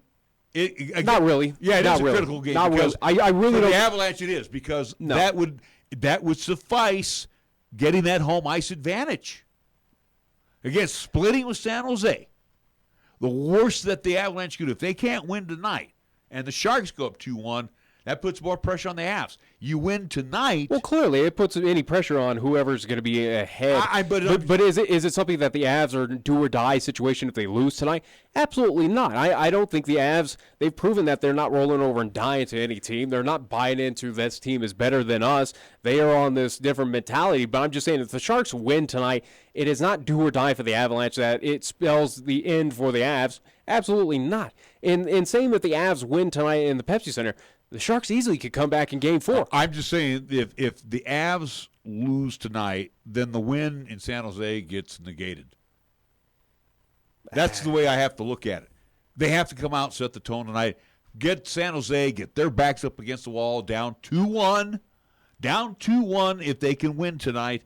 And that sets the tone. These next 2 games in Pepsi Center, where again it is tonight and Thursday, they're not must wins, but it is. It will be a telltale of what this series is going to be, or at least who is going to move on. If it ends at least in Game 4, where we're tied 2-2, going back to at least San Jose, I think that favors the Sharks a bit. Absolutely. Then the whole series is a push to the point. But also, too, it does not say if it goes 2-2 back to San Jose, it does not, in my opinion, for the Avalanche, it gives me no reason to go, okay, you're written off, bye-bye. No, they still have a shot. But I think for the Sharks, yeah, you want to win the next 2. clearly, obviously, to go up 3-1. Same with the Avalanche. You want to establish at home, get it done, go up 3-1, and then just have to deal with going to the road of San Jose where, okay, you could lose that game, be at least still ahead 3-2, and then come back to the Pepsi Center, be up 3-2, and have a shot to close it out in front of your home fans. Well, again, we agree to disagree, and like I say, I think it is not do or die tonight. It's must win tonight for the Avs. All right, we got to wrap things up here on this side of town. To let you know that we'll be back at it again tomorrow from 3 until 5. Coming up, we